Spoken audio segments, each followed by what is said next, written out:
Hello, my name is Dr. Ken Clark from Westchester University and kenclarkspeed.com. In this presentation, I aim to connect some concepts related to top speed sprinting mechanics. Here's a brief introduction and overview of what will be covered. The goal here is to demonstrate the integrated relationship between ground contact mechanics, leg angular motion, and vertical force application. These concepts will be examined within the context of top speed sprinting. Although independently, none of these concepts are novel, here I hope to make new connections between these ideas to enhance understanding of top speed sprinting mechanics. First, we will review contact distance, contact time, and vertical force requirements. Second, we will examine leg angular motion, including angular velocity and angular acceleration. Third, we will connect foot touchdown velocity and vertical force application. In this first section, we will review the relationship between contact distance, contact time, and vertical force requirements. This is a video of a sprinter at top speed. Here, we will define two terms. The first is contact excursion angle, which is the total angle swept by the leg during the ground contact phase. While individual variation exists, for most runners this angle is in the range of 50 to 60 degrees, or approximately 1 radian. For simple numbers, here we will use 60 degrees. The second term is contact distance, which is the forward distance traveled by the center of mass during the ground contact phase. Due to the geometry of ground contact for most runners of average height, this contact distance is approximately equal to leg length and thus approximately equal to 1 meter. If we make a simplifying assumption and ignore air resistance, running speed can be quantified by contact distance in meters divided by contact time in seconds. Since contact distance is approximately 1 meter for adult runners of average height, the formula indicates that faster speeds will be related to shorter contact times. This is effectively demonstrated by this table of speeds and accompanying ground contact times. Although this data is hypothetical only, it is very representative of actual data for these speeds. Empirical support for this relationship between speed and contact time has been demonstrated in multiple prior publications, including this example figure from Weyand et al. 2010. Next, let's look at the relationship between contact time, vertical force, and vertical impulse. Vertical impulse is the product of average vertical force and ground contact time. During steady speed running, the vertical impulse applied during ground contact must support the runner's body weight. Therefore, as speed increases and contact time decreases, the average vertical force applied during the ground contact phase must increase. Generally speaking, faster running speeds require shorter ground contact times and greater vertical forces, as demonstrated by Weyand and colleagues in 2000 and 2010. In other words, faster speeds require an increase in the rate of vertical force application. It is not just the total magnitude of vertical force, but also how rapidly this vertical force can be applied to the ground that is important for sprinting performance. Our research from the SMU Locomotor Performance Lab show that there is little difference in vertical force application between competitive sprinters and team sport athletes, here termed athlete non-sprinters, during the second half of ground contact. However, compared to their slower team sport counterparts, competitive sprinters achieved a greater rate of force application primarily during the first portion of ground contact. We'll return to this concept later in the presentation. In this second section, we'll look at leg angular motion, including angular velocity and angular acceleration. Here, I'm excited to introduce some new research from the Westchester University Human Performance Laboratory. We had 20 male and 20 female subjects complete 40-meter trials across a range of submaximal and maximal speeds, with running speed and motion capture data analyzed in the 31 to 39 meter interval. This subject population included 15 track and field athletes, 13 team sport athletes, and 12 recreationally trained athletes. The entire range of speeds spanned from 3 to 10 meters per second, with top speeds ranging from 7 to 10 meters per second. Both spatial temporal kinematic data, as well as leg angular kinematic data, were analyzed as part of the study. These are two representative runners from this data collection that we will analyze throughout the rest of this presentation.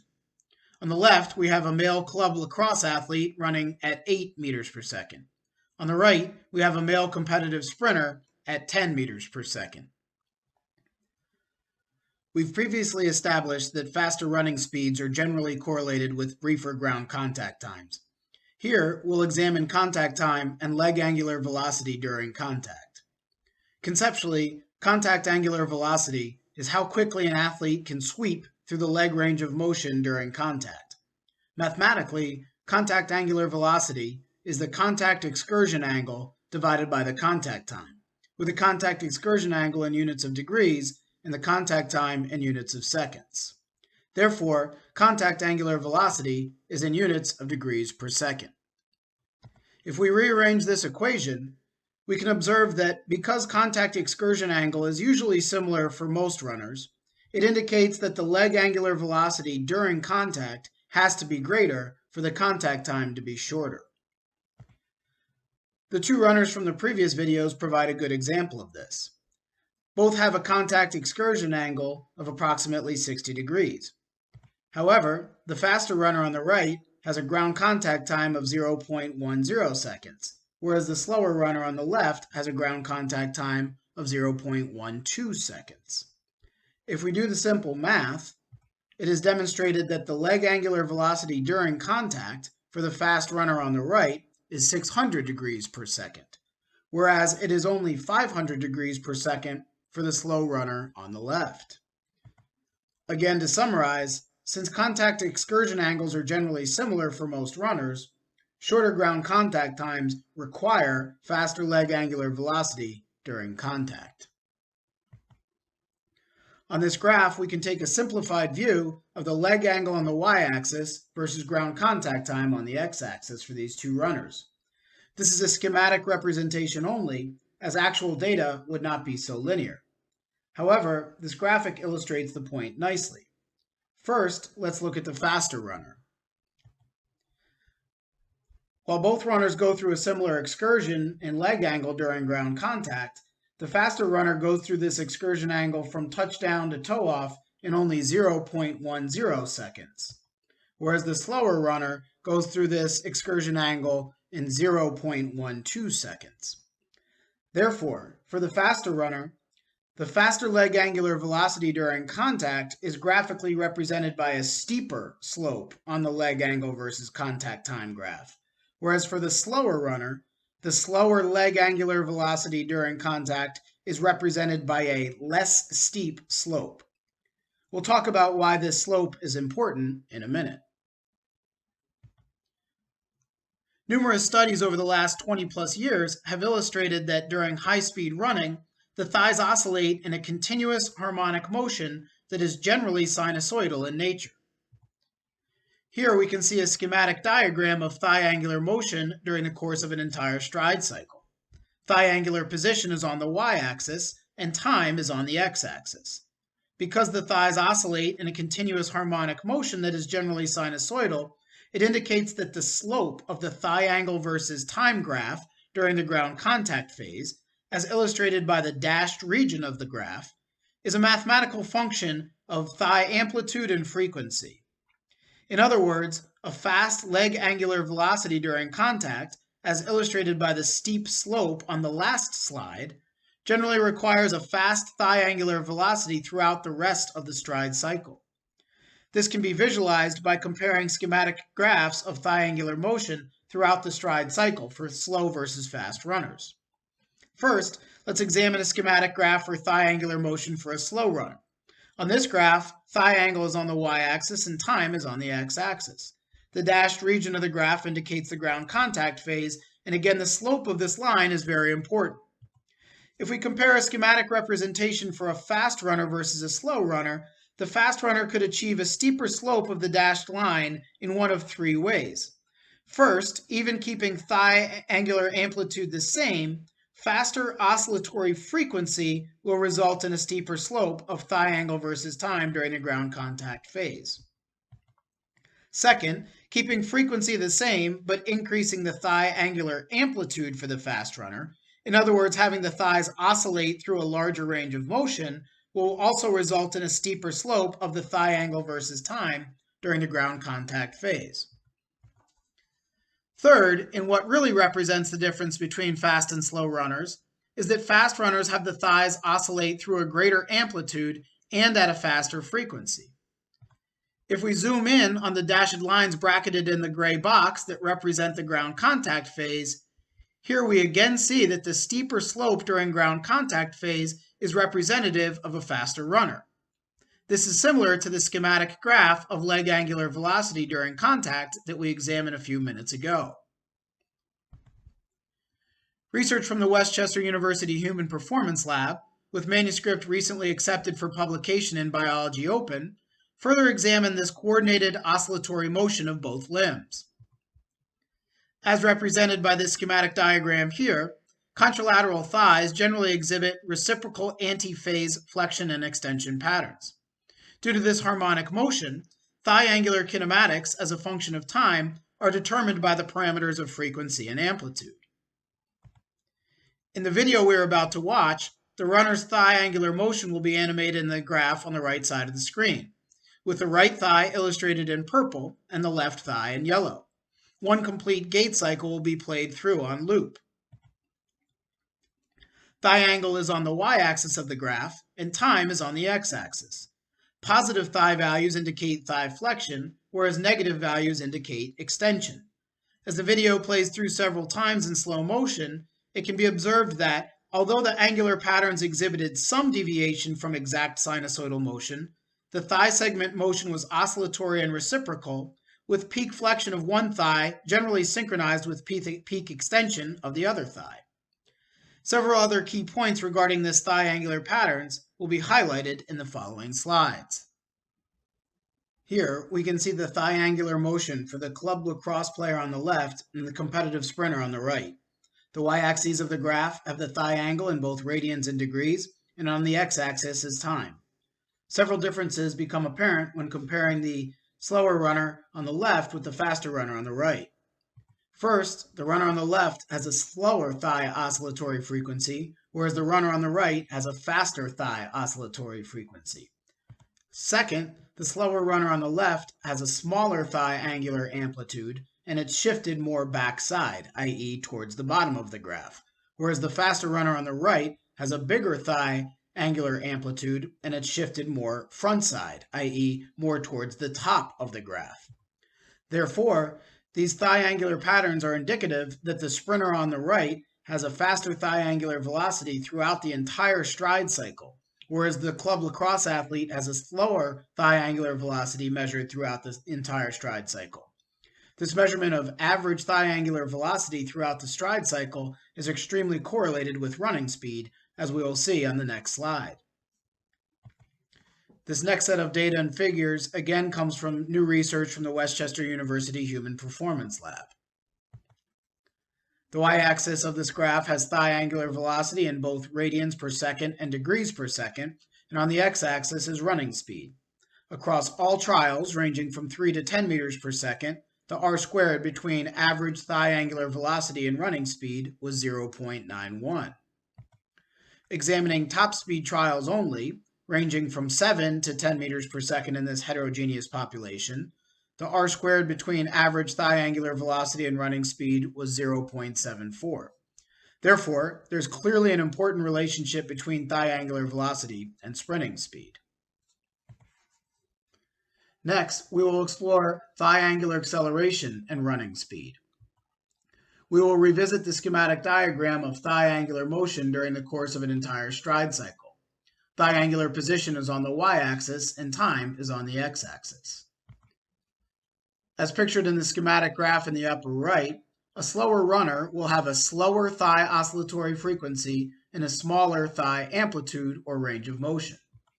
The result of this, as pictured in the schematic graph in the lower right, is a reduced peak thigh angular acceleration.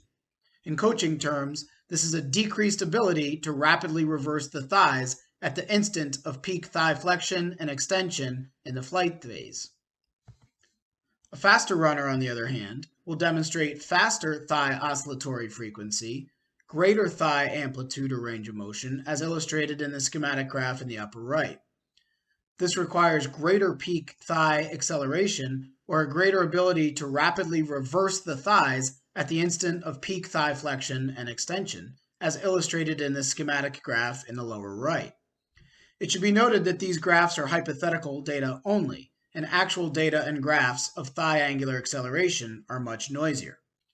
However, from a conceptual perspective, the point remains that the ability to aggressively reverse the thighs, often referred to as scissoring, requires large peak thigh angular acceleration. Let's examine these concepts with the example runners from previous slides. At the instant of peak flexion and peak extension of the thighs, the slower runner on the left has slower thigh reversal, whereas the faster runner on the right has faster thigh reversal. Graphically, the aggressiveness of thigh reversal is represented by how sharp the thigh angle graph is at the instance of peak flexion and peak extension. We can observe the difference between the slower runner and the faster runner in the circled areas on the graph. This indicates that the slower runner has reduced peak thigh angular acceleration and signifies a less aggressive scissoring of the thighs. The faster runner has enhanced peak thigh angular acceleration, and this signifies a more aggressive scissoring of the thighs. Therefore, thigh angular acceleration is a critical factor in determining running speed. As expected, in our database, the calculated thigh angular acceleration demonstrated an extremely strong positive relationship with speed. Thigh angular velocity and thigh angular acceleration are certainly not new concepts. Here's a video clip from over 20 years ago featuring legendary sprints coach Tom Tellez. The faster your hips rotate with undulation, the faster you're going to move. And you have a stretch reflex mechanism working. If you allow them to stretch, then the leg will come back faster, and you'll have more angular velocity and more angular acceleration. Numerous studies over the years have shown correlations between measures of angular velocity or angular acceleration and speed. And the importance of thigh rotational velocity has been well documented by Ralph Mann and Amber Murphy in the mechanics of sprinting and hurdling. However, it may be that thigh angular velocity and thigh angular acceleration are even more important than originally recognized. As will be explored in the next section, this may be especially true within the context of force application. Applying large forces and attaining fast top speeds may be impossible without these limb rotational capabilities. In this third and final section, we will examine leg angular velocity, foot touchdown velocity, and vertical force application. Research from the Westchester University Human Performance Lab, with another manuscript in preparation and nearing submission, further examine the relationship between leg angular velocity at touchdown and foot velocity at touchdown. As we examine the image of the sprinter directly before touchdown, we can observe that the leg angular velocity, here modeled as a single segment from hip to foot, is going to be a major determinant of foot tangential velocity and its subcomponents foot vertical velocity and foot horizontal velocity backward towards the center of mass of the runner. In this investigation, we used a relatively simple geometric model to approximate the positions at touchdown.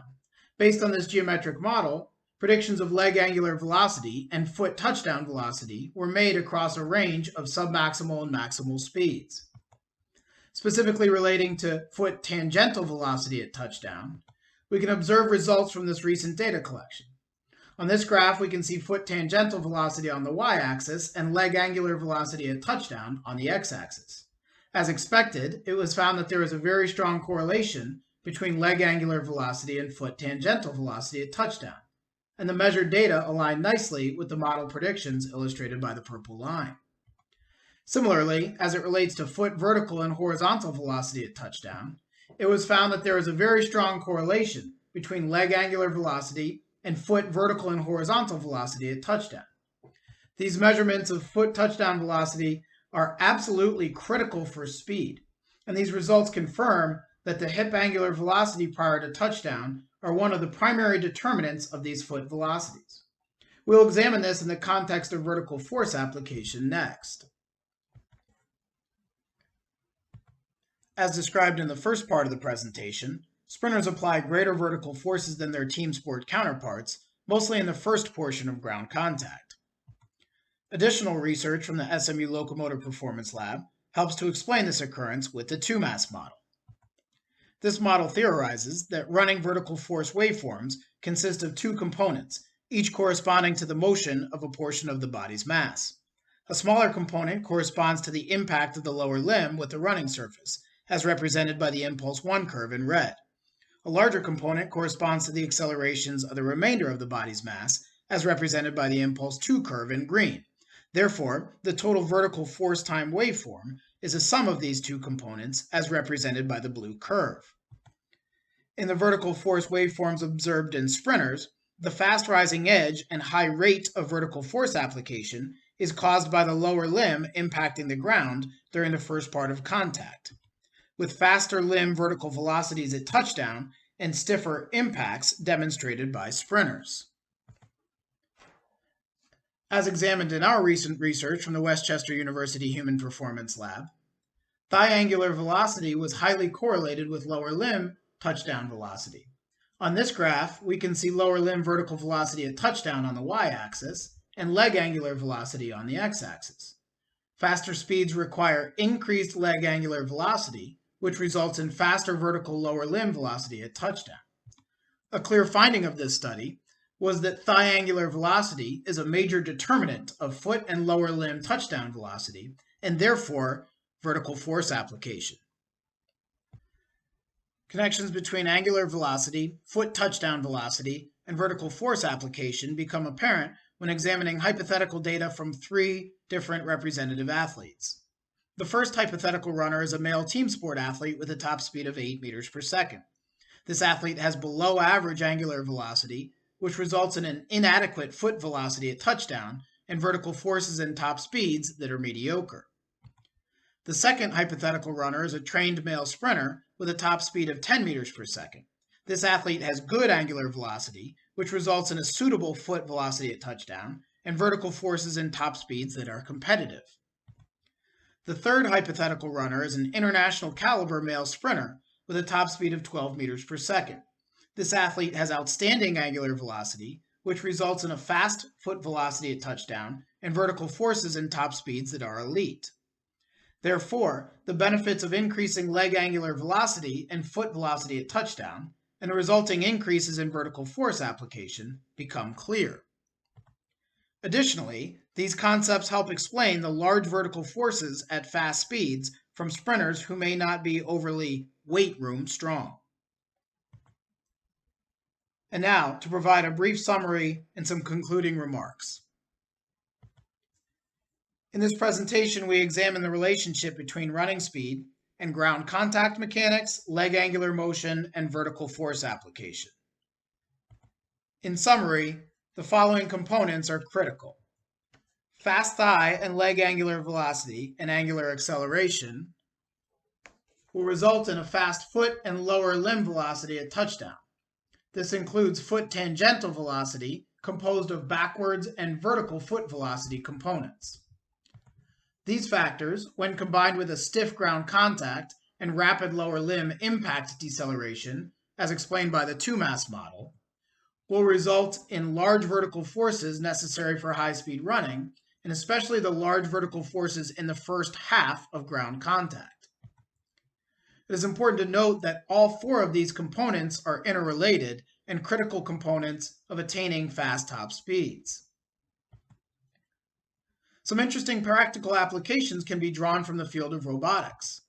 Mark Rabert, the founder of Boston Dynamics and longtime roboticist at MIT, provided some insightful comments on high-speed bipedal running. In the technical report entitled Dynamically Stable Legged Locomotion, Rabert noted that to run fast, the leg should be long, strong, springy, and stiff, and the hips should be able to rotate rapidly and through a large angle. Although Raybert authored these words in 1989 while describing running robots, this analysis would have been equally applicable 20 years later in examining record-setting human sprinting performance. Greater top speeds require fast thigh angular velocities in an open kinetic chain movement prior to ground contact, combined with a stiff stance limb that allows the thigh to rapidly extend in a closed kinetic chain movement throughout ground contact. Conceptually, it could be thought of that torsional stiffness is desirable during flight, resulting in high rates of thigh angular velocity and the ability to rapidly reverse the thighs at peak flexion and extension, whereas vertical stiffness is required during ground contact. From a practical standpoint, as it relates to speed training programs, therefore, an increased focus on developing thigh angular velocity and thigh angular acceleration may be warranted. Furthermore, training programs should aim to enhance the ability of the athlete to strike the ground with a stiff ground contact from the foot up through the kinetic chain to allow for effective force transmission. Combined, these qualities should result in faster running speeds. If you are interested in further background information on the content presented here, this slide lists the major resources cited in this presentation. I appreciate your time in watching this presentation. If you have any questions, please feel free to reach out to me on social media at KenClarkSpeed or to contact me through my new website, kenclarkspeed.com, a resource dedicated to bridging the gap between speed science and its application in sport. Thank you.